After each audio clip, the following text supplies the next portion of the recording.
You are doing good. Doing good. Well, next in the chair, got one of my favorite people that been doing a lot of work with over the last few years. Yeah, that's true. It has been years now. It's been years, yeah. I mean, we're in the same industry, real estate. If you don't know, she's the most realtor. She is a realtor. Lindsay, the most realtor. real Yeah. for, not realtor. Yeah, not realtor. Nope. Or realtor copyright, with the little. Mm-hmm. Or real estate agent. I hate real estate agent too. Yeah. Just say realtor. Yeah. It's very real. I know, and then like my new title, or my new opportunity, I guess you would say. Right. Which you're gonna crush. Right. But there's so many different names. LO, MLO, which stands for loan originator, loan officer, mortgage loan originator. I've heard a lot of people call you brokers. Mortgage broker. That just screws with my brain a lot. But I guess at the end of the day, or how that's valuable to you as a real estate agent and your clients, is that we do broker. So like an insurance person who can like, hey, this doesn't, they don't approve you because this reason, or hey, this is a better price. Maybe I forget this. We had an insurance policy, Justine and I, and it was like, blah blah blah insurance company. I had never heard of them. They're like, but it's like it's $20-something bucks less, and it's the same coverage. Sure, whatever. Like, I trust you. Yeah. And thankfully we didn't ever have to file a claim with the insurance. But in the same way, like, we do broker different loan companies, so it helps out for those rate differences, or for getting people approved, right, for different things that like bank statement loans, and don't ask me. For sure. It's so that's what I like about you guys, is being able to have some creative capacity to help people move through some of the issues that they're having, because that's what I'm finding most often in our market right now. Is I have kind of like Matt was saying the other day. You have kind of two different buyers right now. They're either really, really approved, or they got a lot of issues. Right. But there's no really in between, that it's like, let's just do a small tweak here.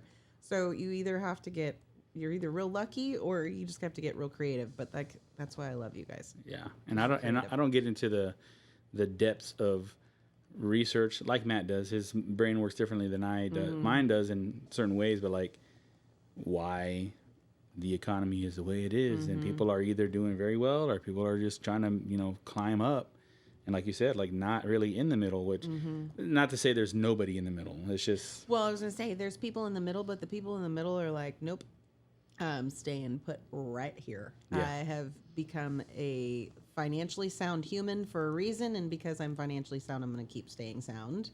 And they're not as willing to take risks. So whereas some of the more riskier people in our market right now are still out there trying to make deals happen, and they are. But it's been a different kind of market over the last year, for sure. For sure. And so you've been in real estate. I know we talked about this before, but 10 years? This is my 11th year. Okay. Yeah, that's a good amount of time. It's crazy. Because I like that this will have been my longest career then, to this point. So, but now I'm taking on other job titles as of late. Self-inflicted, if I might add. Right, exactly. I'm married into being a bar owner, and then chose to be a venue owner that also runs a coffee shop. So I am now a barista, because I am a girl. And if I was a boy, would I be, like you said earlier, a barista? We changed it to just, I'm a black coffee smith. So like blacksmith, but you just put coffee real small, like smaller, like font size. Yeah. I'm a blacksmith, black coffee We smith. are a curator of caffeine-inspired drinks. So it's been fun. It's very time consuming. We talk a lot that the bar is like having an infant. It like real estate is like having a 10-year-old. Like, for the most part, it just does what it does, and I've been in the business long enough that it's sustaining itself well. But the more effort you put into it, the more you get out, which I love. But also, when you have an infant, you put more effort into the infant. And so that's kind of where all of our attention has been is building and creating and really creating a brand, creating a voice and a community.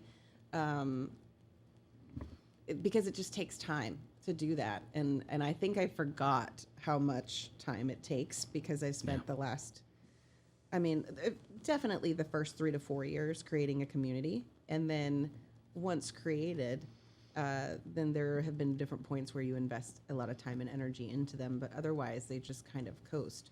So after you've been in the business for long enough, you just have some of those relationships and that reputation established. Whereas for us with the bar, we've been open for almost a year. October 1 will be a year. In the new spot. In the new spot, that's right. And really have taken on a whole new image than the bar prior to, right? So it's recreating the vision and recreating all of the culture and the climate. So I think we've done a great job with it, and Cody's definitely done a fabulous job with it. It's it's just been a lot of mental and emotional work. Yeah, it's definitely coming together. I mean, it's since y'all took over that spot, and so it looks great, and it's gonna continue to. It's just like life, like in your business, in your personal, in your marriage, in your parenthood. Like you don't have it perfected. It's always a work in progress. You're always gonna keep working on it. And I think I was doing a video with Matt or one of the recent videos, and it's like high achievers, right? Or like people who are just like hungry for like, doing things and doing great things. Like you don't hit the mark and then stop. Like, it's like, cool. I'm getting closer to the mark, but the journey is the exciting part. The journey, like there was not that this really falls in line, but it always makes me think of, you ever watch The Office? So towards the end, there was a quote by Ed Helms with Andy Bernard, right? And he said, I wish you would know that you're in the good old days. Like, I wish you would know you're in those days before those days passed. Right. But in the reality, like, and I've had conversations with Justine about this and with other people, it's like, those days are every day if you let them be. Like, our kids, have 13 and 10, and then we have one on the way. But the 13 and 10 right now, as mother and father, husband and wife, like, we're just, every day is a good day. Yeah. And to think, and, you can... our oldest 13, I wish she was 2, and I was holding her and she's a little bitty baby, but I have those memories. And yes, I'm a crier. I like to watch some TikTok videos when dads are giving their daughters away at weddings. I'm always thinking about it. Right. But like, today's a good day. Yesterday was a good day, and tomorrow is a good day. And so that's part of like that, the journey of your business, the journey of your life, the journey of your anything that you can experience. Right. Well, and I think work in progress. I love that quote because I had a moment when right before we opened the bar, and it was late, probably 10 o'clock, 10:30 at night. We had been working all evening. The bar was empty. There was no furniture or anything in there yet. The kids were playing with a mop, and they were basically playing this like slide the mop and try to trip your sibling game, right? Like, let me see how I can make you fall flat on your face and get a bloody nose and it be okay, because it's a game. Yeah. So they were in there playing in all the rooms, and they were just having like the best time and just laughing. And the bar was dark because we had turned down the lights, but there was the big weighted plate sign just hanging above the mantle. And we were standing on the other side, and we could see all the way through the whole corridor. Yeah. And they were playing, and the music was playing, and it was just us. And I remember looking at Cody and just like hugging him and saying, I just want to take this moment in, because it's never going to be like this again. There's always going to be someone here, and we're never going to have the whole place to ourselves like this ever again. And it was like, I remember that moment because those are the moments that you do. Like, you have to remind yourself, you're going to remember this one day and think, man, I wish it was like that again.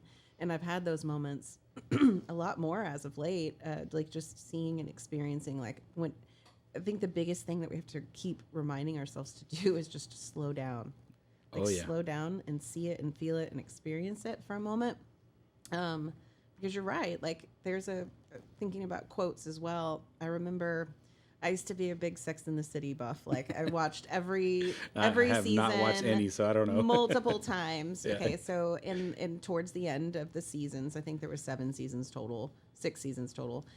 But one of the characters named Charlotte, and I resonate with her the most. She was the most like me as far as personality went. Well, she was married. She's married to this man, and it was kind of this like Beauty and the Beast type scenario. Like he's this balding older man, and she's this cute little thing. Anyway, long story short, she finally found him, and they got married. They had a baby, and in the movie, the main character, Carrie Bradshaw, said to Charlotte, like, you know, I can't be happy every day. Like it's like life is just going to be hard, and I'm just going to have to get used to the fact that like I'm just not going to be happy all the time.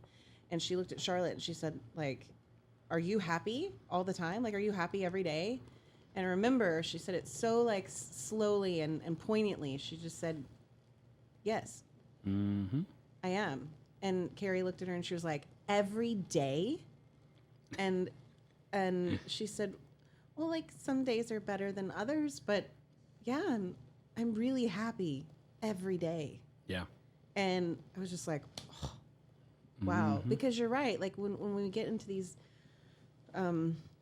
financial crises or things going on in the world or the floods that happened and all of these things, like there's just so much that happens all the time. Yeah. In our world, in our macro world, and then there's so much that's happening in our micro world that's the biggest part of what I've realized, like post divorce and post leaving a team and post leaving Keller Williams, and like the evolution of. I mean, from the outside looking in, but a lot of people are probably like, God, she's gone off the deep end. Yeah. Like she's literally just left everything that she had, that I knew that she had when I knew about her. Like nobody knew me before I was a real estate agent. No.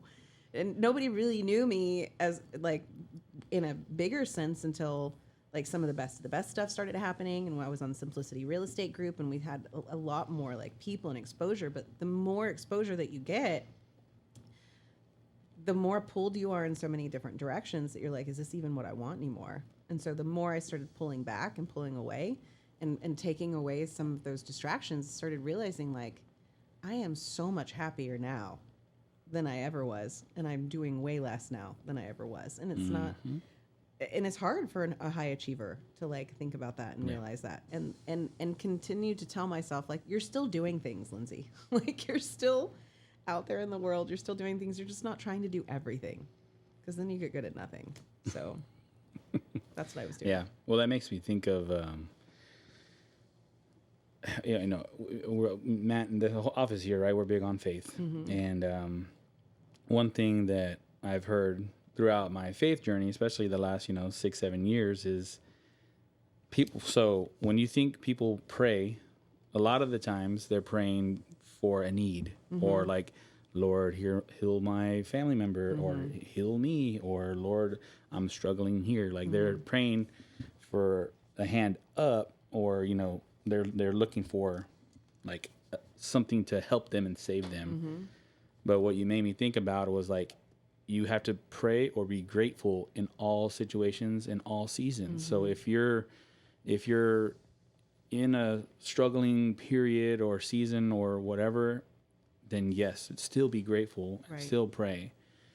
But don't forget to also be grateful when things that you prayed for or you manifested are coming to light and coming to fruition. Like, whenever I was studying for my test, I took it 3 times. I was praying each time, but I was grateful and thankful that I didn't pass it those times. And I did this on a video, I think with Cody or something like that. And it was like the Garth Brooks song, like unanswered prayers, right?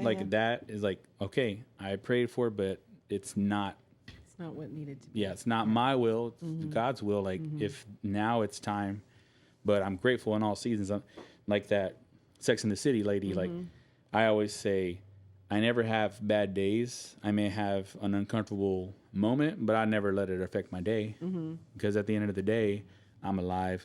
I have a loving family. I got loving kids.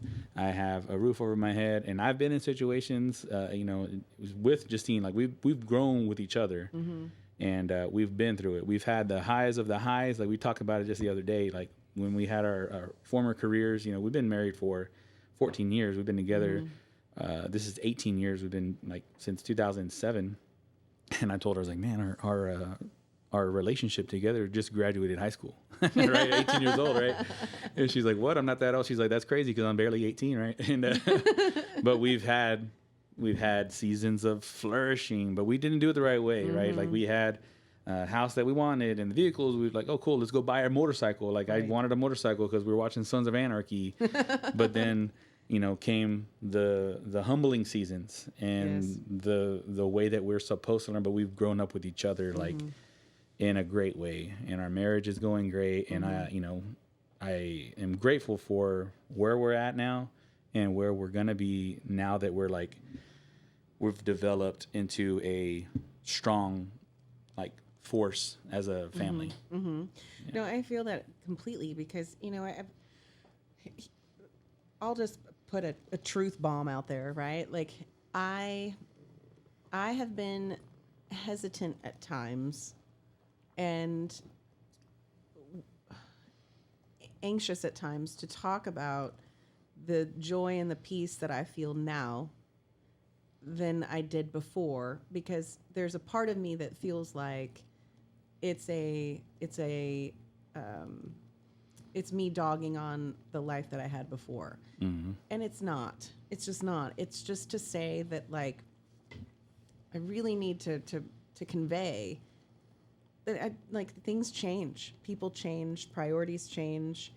I can remember a huge change and turning point in my life right after I had Wade, who's 11 now. But I was in a career that I went to school for, that I was passionate about, that I was really good at, honestly. And as soon as he was born, all of that changed. I didn't want to be at the school every day, all day. I didn't want to wake him up and pull him out of bed at 5:30 a.m. to get him to daycare in time so I could get to work at 7. Little things like that changed and my perspective changed. And so because of that, I had to make a change or I was just going to be miserable. And so I've just always been that type of person. I am not a sit in the moment and stir on all of the things that make me upset. I don't do well with just sitting around and having girl time and everybody griping about their husbands. I don't do well in those environments. I don't think you're still enough for that. No, I won't sit still. So my natural tendency, because the counselor in me as well, is I challenge people to explore their feelings, challenge people to explore their patterns, and challenge people to make changes and take action on those changes. And so because of that, I do that. And sometimes too much, too quickly. I've learned as I've gotten older that it's okay to sit for a moment and see if this is still how you feel next week and next month and next year. Yeah. But I've just never been one to sit in a space where I'm not happy.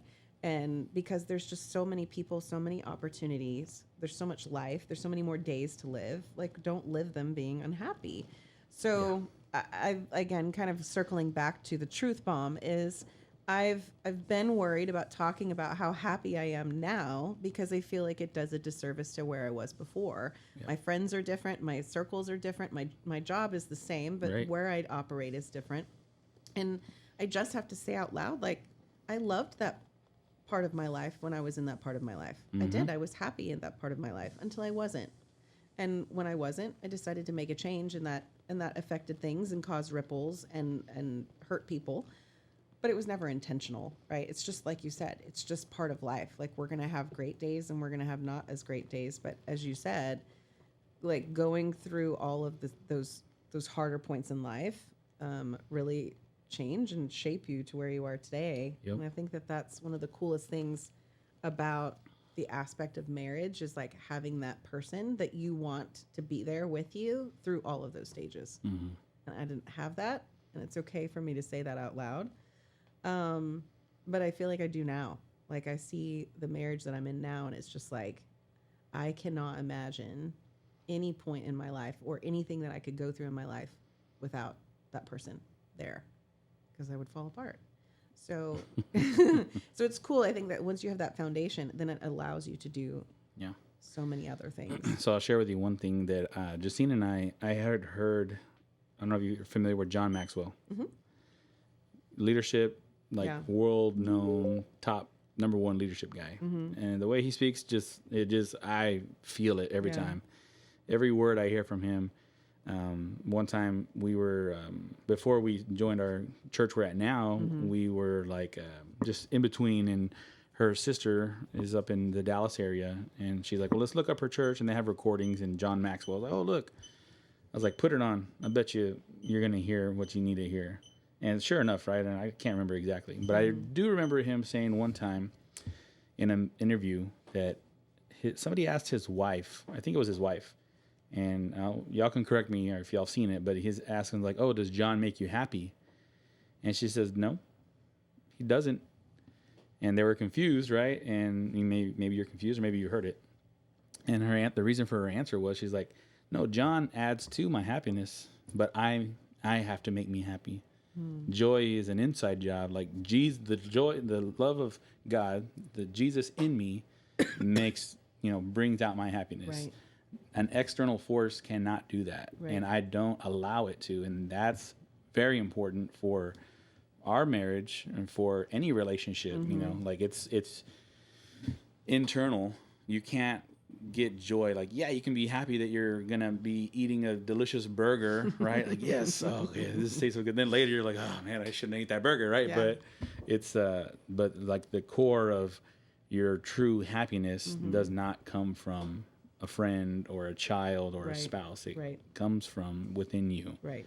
Because if you're not happy, nothing else is gonna add to your happiness. Right. And then earlier, my thoughts were when we did, and I had to leave early last week for the Elevate thing, but it's like, how's your life going? But my initial thought was what you focus on expands. Yes. So if you're focusing on negative things, then you're going to experience and notice more. Like if you're looking for a new car and you're like, oh, Toyota Tundra, you're going to see all the Toyota Tundras, right? Because that's what you're focusing on. The same way with your happiness or with your sadness or your anxiety or all the things like that. Right. What you focus on expands. And so I tend to focus on all the happy things that I can and being joyful and knowing that God's going to get me through. And if it's meant for me, then it will be. And if it's not, then I'm still going to be grateful. So where do you feel like you can, how do you do that? Right? Because you like talking to people who have a tendency to sit on the negative side or their thoughts get there and then they get bigger and then they exacerbate. Do you feel like it's a mental, like, because shit happens to you the same way that it happens to everyone else. Yeah. Do you feel like it's a mental switch that you go, I sense that coming in, I'm blocking it, I'm going here instead? Or do you feel like because you live so much, like you've gained such a deep connection to your faith that it's not even like a mental switch anymore? Yeah. Like when you hear the bad stuff coming in, you're just like, nope. He's got it. That's it right there. Yeah. That's the second part, because like there's a saying that have childlike faith. So like when you're a child, like your children, like just in on earth here, like they don't have a doubt that you or Aaron or whoever is taking care of them is going to be there for them and provide for them and support them and protect them. So it's the same way that I have faith in our Creator, right? Like He's. So there, I mean, if you dive into the Word and you worship and you pray and you do, the things that feed your soul in that way, and there's other ways that people, can do it. But I just have that faith that I'm 39 years young now. I've been through life and all the things that have come my way, and He hasn't failed me. He's not a genie. I'm not sitting in my, $10 million estate with this and that and the other, but I just don't have. I don't doubt Him. Right. I don't doubt that He's going to provide, because He always provides. I don't doubt that He doesn't love me, because He will always love me. And the way that I like put my mind around that is the way that I feel about my children, because I love them to death. Right. Like, sacrifice your life for them kind of thing, or you can do what you have to do. Give them the food when you're struggling. Like, hey, your plate's full, my plate's light or empty. But God's love for us is greater than that. And I've heard that many times. Like, He loves you more than you can even imagine. Like, that's like I think about my dad, I think about my mom. Like, Right. I sometimes start to cry. Like yesterday, I'm doing 75 hard right now, and I didn't know that. I know I'm on, I don't know, on the day 4 or 5 or something like that. So now it's out there. But yesterday I was like, okay, I got to go do my outside workout. Let me go do a walk. And Justine wanted to come and was like, okay, let me get dinner ready so we're not eating too late. I was like, I'm just going to go on my own. Just put on my worship playlist, all the, Christian songs I have. And man, it was a powerful time. I came back and I was like, I mean, I don't know, call me a sap if you want to, but like I was halfway in tears. I was like hyped up. I was, energetic and so grateful during that time, just thinking about what God has brought me through, where I'm at now, what, the future holds. And it's not, I could pray and just have visions of what I want, but I just know that God's going to take care of me. Yeah. And so that's kind of where my joy comes from. My joy comes from the Lord. The joy of the Lord is in me, and I want to share it out. And, that's why people call me the motivator, and people call me. Well, yeah. I mean, your energy is magnetizing. It's so great. Like, I just, like, when you walk in the room, it's never a question of is Andrew in a good mood or not? Like, it's just, as soon as you walk in the room, your smile's there, your jokes are there, everything's there. And it's just so nice to have like that constant, consistent energy. And it's good like to think about, because I love that analogy that you just used about like the kids and God, because it's even something that we should practice among our spouses as well. When we kind of utilize our spouses as a dumping ground, like I'm feeling tired, I'm feeling anxious, I'm feeling worried, I'm feeling doubtful. And we just dump it on them and say, well, this is how I'm feeling today, but because you're my person, you're supposed to just take it. Well, that's just like all this extra energy that just gets dumped, right? Yeah. And I'm in a marriage now where there's definitely a very big masculine versus feminine energy. And I do like thinking about it now out loud. Like I do have a tendency to just dump, and then he picks up the pieces and like makes it all back together. But I can't imagine the difference in me coming to him that day and saying, I'm feeling doubt in these areas, but I know that we're going to figure it out and it's okay. And I have you and you have me. And because I know that, I'm going to be okay. Our conversation would go completely different than me saying, oh, are we going to be able to pay the bills? Are we going to be able to do this? Are we going to be able to keep going? And there's just so much happening and I can't keep up. And there's much different energy. Thank you, counselor. Counselor Andrew. Yeah, the counselor getting counseled. It's a huge realization, because it's the same thing. It'd be the same thing as it's the same thing as when my kids get out of school and they've been cooped up in this area and holding in all their thoughts and their feelings and having to raise their hand and walk in a straight line. And when they get out of school, they sit down in the car and then they just come undone. Like they just cry. Yeah. About the silliest things, but it's a lot of that, right? It's a lot of just coming in and just dumping the energy. And then it puts me in a bad mood. And then I'm like, I haven't seen you all day and here you are crying. And like, that's a good realization. That's cool. Sometimes like, kind of on topic, but like when our kids, Justine and I will have to help, lovingly correct each other. 'Cause like, if you hear kids like making a bunch of noise, like maybe, or at least for us, like our initial instinct is to say, what's going on? Like, hey, keep it down. Don't break anything, right? Don't break your legs or your arms, right? And then the reverse too, like they're being too quiet. Let me check it out. But too quiet, on the loud side, we're like, from time to time, I'll tell Justine like, hold on, give it a minute. Like, because what they're doing right now is they're loving on each other. And our kids love each other crazy. Like they're best friends. Yeah. And even other like kids, parents that they'll be around, like Matt's kids and all that, they'd be like, man, your kids are just different. Like they're just, I don't know. We chalk it up to God is good and he's the director in our life. But just kind of letting, like you said, pausing and letting moments be, like in the beginning of the conversation at some point. It's like there's a story in the Bible of Martha and Mary. Have you heard of it? So it's Jesus comes to visit Martha and Mary and Lazarus. I don't know if you heard of Lazarus. He rose Lazarus from the dead. It was the sisters. But he comes to their home, and Martha is like busybody. Boom, boom. Let me get the meals ready and the plates and clean, and blah, blah, blah. And his disciples are there, and Mary is sitting at Jesus' feet. And she's just in his presence and worshiping him and listening to the parables.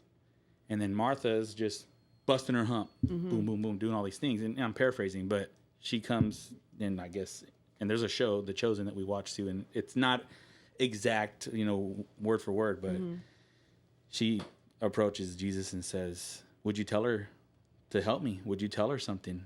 And then he says, something like, dear Martha, like, she's doing what she should be doing. And essentially what the message that I get from it is like, you have to pause. You can't be too busy living life to take a moment to enjoy or worship or love, because she was so busy that you got Jesus Christ sitting here. And if you believe in him, that's a big thing. Yeah. And they're like, okay, this is our Savior. This is the one who's going to defeat death and the enemy, and I have the opportunity. But maybe that's how she thought she was worshiping him, through service. But he's like, she's doing what she should do. Pause. Be present. Be silent for a little bit. Yeah. It's good stuff. There's some good stuff in the Bible. There are. There's some good nuggets. Yeah. Okay. I would encourage y'all watching this to read it. It's good stuff. And there's an app that'll actually read it to you. So nice. You don't even have to read it. It's free, the Bible app. I do not get paid for this, by the way, and I don't want to get paid for it. This is not a paid advertisement. But we'll end it now. It's been 30 minutes. Shameless plug yourself, because you got a bunch of plugs to shamelessly plug. I will be plugging away all week long. But where can they find you? What do you do? Like, come out to the Weighted Plate. We're out there every day, 9 a.m. to 10 p.m., midnight on the weekends. We've got live music. We've got food, pizza, tacos. We've got events. We have a Saturday event coming up. If you want to make your teacher a beautiful bouquet and take it in on the first day of school, we have that coming up on Saturday at 2. Cool. And then otherwise, just doing the real estate thing. Yeah. Just getting out there and finding new buyers. There you go. Yeah. Yeah. Call her and then call me. That's right. All right. Appreciate you. All right. Bye. Bye.